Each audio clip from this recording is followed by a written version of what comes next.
Sebenarnya ini kita sia-sia buang-buang waktu.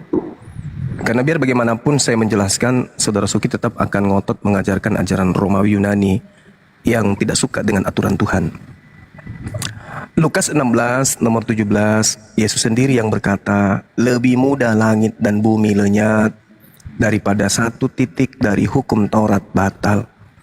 Itu ucapan Yesus. Tapi orang-orang yang tidak suka dengan firman Tuhan, tidak suka dengan aturan Tuhan, yang mau hidup bebas seperti binatang, akan selalu aja ada dalil untuk membantah ajaran Yesus. Tadi Matius 5 nomor 19 tidak dibantah. Hanya mencari alasan-alasan untuk kemudian melegalkan ajaran memakan segala apa yang dilarang oleh Tuhan. Untuk meninggalkan segala apa yang dilarang oleh Tuhan. Tapi yang perlu dipahami di sini adalah hukum-hukum Tuhan sebenarnya yang datang kepada orang-orang Yahudi itu tidak ada hubungannya sama sekali dengan orang Kristen. Tapi kenapa orang Kristen itu selalu mengatakan hukum Taurat itu batal. Itu senjata untuk supaya menenangkan orang-orang yang dimurtadkan menjadi pengikut Yesus Kristus yang keluar dari kubur, untuk merasa diri mereka itu sudah berada pada koridor yang benar. Padahal hukum Taurat itu hanya untuk orang Yahudi. Ulangan 5 nomor 1, nomor 2, nomor 3. Ulangan 33 nomor 1 sampai 4. Hukum Taurat itu tidak berlaku untuk bangsa orang lain, bangsa lain. Kenapa Kristen sibuk? Ini sudah dibatalkan dengan matinya Yesus. Dia telah membatalkan. Untuk apa batal? Kristen mau makan babi kek, mau makan gajah, mau makan kuda nil, ular naga. Tidak ada larangan bagi Kristen. Sedikit pun tidak ada firman Tuhan yang datang kepada Kristen. Mana coba firman Tuhan yang datang kepada Kristen? Ada enggak? Wahai Kristen, janganlah engkau makan walang sangit. Ada enggak? Wahai Kristen, janganlah kau makan ubur-ubur. Ada? Enggak ada. Perintah-perintah larangan dan perintah untuk ketaatan itu hanya datang kepada Bani Israel dan Bani Ismail. Tidak ada untuk Kristen. Jadi kenapa harus sibuk? Sudah dibatalkan, enggak ada lagi. Kami tidak lagi melakukan itu seremonial, bla bla bla. Memang ada apa hubungannya hukum Taurat itu dengan Kristen? Sejak kapan kemudian hukum Taurat itu berlaku untuk Kristen sehingga harus batal untuk Kristen? Itu kan cuma pepesan kosong doang. Yesus tidak pernah mengajarkan bahwa hukum Taurat itu untuk di luar Bani Israel. Begitu juga Musa. Tidak pernah Musa kemudian mengajarkan hukum Taurat itu untuk bangsa asing. Tidak ada. Bahkan sampai hari ini, agama Yudaism atau Yahudi itu bukan agama syiar. Mereka tidak mengajarkan agama Yahudi kepada non-Yahudi. Buktinya apa? Kristen sudah berabad-abad, bahkan sudah ribuan tahun berdiri agama Kristen di Athena, di Antioquia. Tapi apakah kemudian hukum Taurat itu batal bagi pemiliknya? Tidak. Hukum Taurat ya hukum Taurat, berjalan untuk Yahudi, bagi kaumnya Yakub. Karena memang itu hukum Tuhan untuk mereka. Kristen aja ini yang sibuk sendiri. Wah, kami nggak makan babi lagi. Tompel, sejak kapan babi haram untuk kau? Kami ini tidak ibadah sabat lagi, tapi kami minggu, karena semua hari adalah hari. Emang sabat itu kapan diperintahkan kepada kau? Kapan? Kami ini nggak sunat kulub lagi. Kami ini sunat matamu suwe. Memang sejak kapan perintah sunat itu datang kepada kau Kristen? Ya sibuk-sibuk sendiri. Kami nggak lagi ini, kami sekarang ajaran kasih. Ya udah kasih aja, ngapain kau batalkan hukumnya agama orang?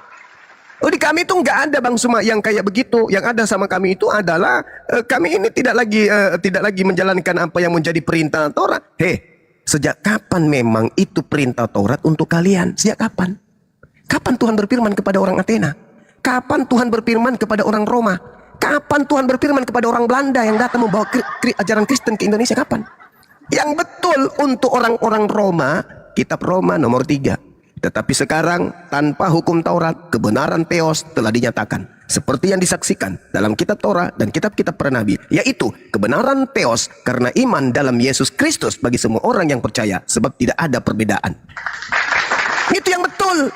Tidak ada itu hukum Taurat dulu. Hukum Taurat itu hanya Bani Israel. Kebenaran versi Kristen itu seperti Roma 3 nomor 22. Kebenaran adalah karena iman dalam Yesus. Nah, sekarang ada nggak perintah wajib dari Tuhannya Yahudi kepada orang Kristen? Nggak ada.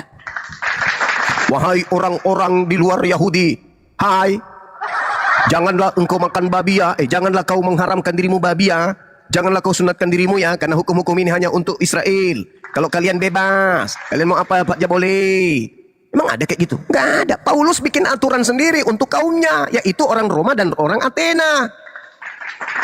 Kaumnya Paulus, Galatia 1:15, aku diutus kepada non-Yahudi. Titik. Apa kitab yang Paulus kemudian punya? 3 13 kitab. Yaitu kitabnya Kristen. Nggak usah bawa-bawa Torah. Oh, kami nggak disunat lagi bang, karena kami udah ditebus Yesus. Pret. Sejak kapan hukum Torah berlaku sampai harus Yesus mati untuk nebus kutuk hukum Torah? Aneh orang-orang ini. Jadi sekali lagi saya katakan, Kristen itu hanya karena terlanjur Kristen aja. Mereka kehilangan jati diri. Kenapa? Mereka mengatakan hukum Torah milik orang kok, orang Yahudi. Mereka mengatakan Yesus telah menebus kami dari Torah. Sejak kapan Torah itu memang untuk kalian? Di mana itu dalilnya? Coba tunjukkan dalam Torah, Kejadian sampai kitab Imamat itu di mana tertulis kalau hukum Torah yang datang kepada Musa itu untuk Kristen? Di mana? Gak ada. Tapi Paulus mengaku aku diutus kepada non-Yahudi. Inilah yang terjadi dalam Kejadian 49 nomor 27. Bahwa keturunan Benyamin seperti serigala merampok ajaran Torah pada pagi hari, membagi-bagikan pada sore hari kepada orang Roma dan Yunani. Inilah sehingga ada akibatnya muncullah Kristen, hasil daripada orang-orang keturunan Benyamin menggenapi nubuatan kalau keturunan Benyamin berlaku seperti serigala dan merampas ajaran Yahudi, memberikan kepada bangsa lain. Lahirlah agama Kristen. Itu fakta, itu real, tidak bisa dibantah. Tidak akan ada yang bisa menemukan adanya perintah-perintah dalam hukum Torah yang diperintahkan oleh Tuhan untuk non-Yahudi. Jadi Saudara Suki hanya menjelaskan Efesus 2 nomor 15. Emang apa hubungannya dengan Kristen? Dengan matinya Yesus, dia telah membatalkan segala perintah hukum Taurat dan segala ketetapan yang ada di dalam. Untuk siapa? Untuk Kristen. Memang sejak kapan? Sejak kapan hukum Taurat itu untuk Kristen? Sejak kapan? Yang terakhir, ketika Yesus datang sebagai role model katanya, sebagai yang harus dicontohi, sebagai harus diteladani. Apakah hari ini Kristen telah mencontoh dan meneladani hidup Yesus? Nahi, tidak. Kenapa? Karena ketika andai saja orang Kristen meneladani hidup Yesus, maka mereka tidak akan menjadi Kristen, tetapi mereka akan menjadi Yudaism. Tadi di awal saya bertanya, apakah Yesus hidup itu seperti Kristen? Kata Saudara Suki, tidak. Berarti yang diteladani oleh orang Kristen bukan Yesus, tetapi sibilisis yang datang dalam nama Yesus. Sehingga begitu saudara, terlalu panjang lebar kita kemudian mendengarkan Saudara Suki, tapi poinnya ya cuma doktrin dogma ala Athena ala Roma. Begitu saudara. Saya menghargai pendapat ya, saudara, betul, tapi betul. Tidak ada nilai yang bisa didapatkan gitu. Ya silakan. Dari tadi nggak ada sanggahan bang, betul bang, nggak ada sanggahan dari tadi. Ya. Mungkin ada yang lain mau gantiin yang Kristen. Oh ya, saya boleh saya dulu boleh. Nah ini tutup botol ini yang mau ngomong, silakan. Lanjut Bang Maswani, boleh. Saya dulu kan. Ya kan saya berceramah dulu lah. Oh ya boleh. Anda ini begini, Adam memang memakan satu buah, tapi buah itu adalah sumber segala pengetahuan tentang dosa. Karena Adam memakan buah pengetahuan tentang dosa, maka anak-anak seluruh keturunan Adam akan diperkenalkan tentang dosa. Maka tentang penyaliban Kristus adalah penghapusan terhadap buah yang dimakan Adam itu, yaitu penghapusan buah dosa. Artinya, barang siapa yang masih mengenal dosa, maka dia akan berdosa. Barang siapa yang sudah gila, yang tidak kenal lagi tentang apa itu dosa, maka dia orang merdeka, yaitu anak-anak Tuhan. Terima kasih. Haleluya. Botol, tutup botol yang dikasih roh dengar. Kamu jangan bawa-bawa Adam ya. Telah mewariskan. Yang Adam mewariskan itu adalah ilmu pengetahuan, sehingga keturunannya mampu membedakan antara baik dan jahat. Kamu coba baca di dalam Roma 5 nomor 13. Baca itu. Kalau perlu tulis besar-besar. Tulis di dindingmu, dinding kamarmu, supaya setiap kau tidur, kau baca itu dulu. Sebab sebelum hukum Taurat ada, telah ada dosa di dunia. Tetapi dosa itu tidak diperhitungkan kalau tidak ada hukum Taurat. Dosa Adam itu tidak diperhitungkan sampai kepada datangnya Taurat. Berarti terputus di situ, terputus. Tidak ada dosa yang diwariskan. Yang ada yang diwariskan itu hanyalah ilmu pengetahuan.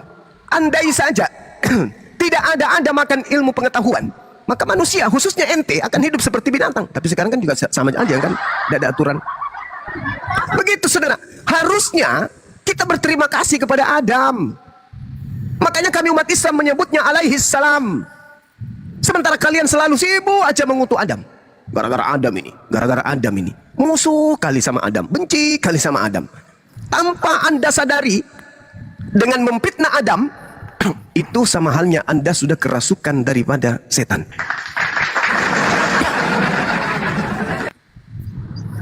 Kenapa saya mengatakan demikian? Karena Tuhan mengatakan dalam Kejadian 3 nomor 15, dikatakan bahwa keturunan Adam dan keturunan iblis akan dibuat bermusuhan. Jadi siapa yang memusuhi Adam, berarti dia keturunan iblis. Di mana Adam mewariskan dosa? Di mana Adam dikutuk? Ada dalilnya? Tak ada dalilnya. Tapi kenapa kemudian saudara mengatakan Adam mewariskan dosa kepada keturunan? Coba. Yang memusuhi Adam hanya keturunan iblis. Kalau Anda bukan keturunan iblis, tapi Anda adalah keturunan Adam, berarti Anda adalah manusia yang sudah kerasukan setan. Karena yang membenci Adam itu hanya keturunan iblis. Tuhan mengatakan, katanya di dalam Kejadian 3:15, aku akan mengadakan permusuhan antara keturunanmu, wahai iblis, dan keturunan perempuan ini. Nah, memusuhi Adam sama halnya berasal dari keturunan iblis. Makanya ketika Yesus ingin disalib, ingin dibunuh, apa kata Yesus? Iblislah yang menjadi bapakmu.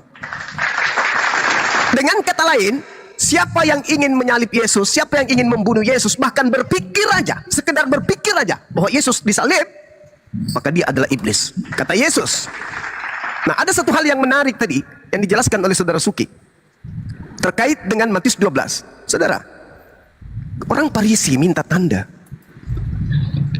Apa kata Yesus?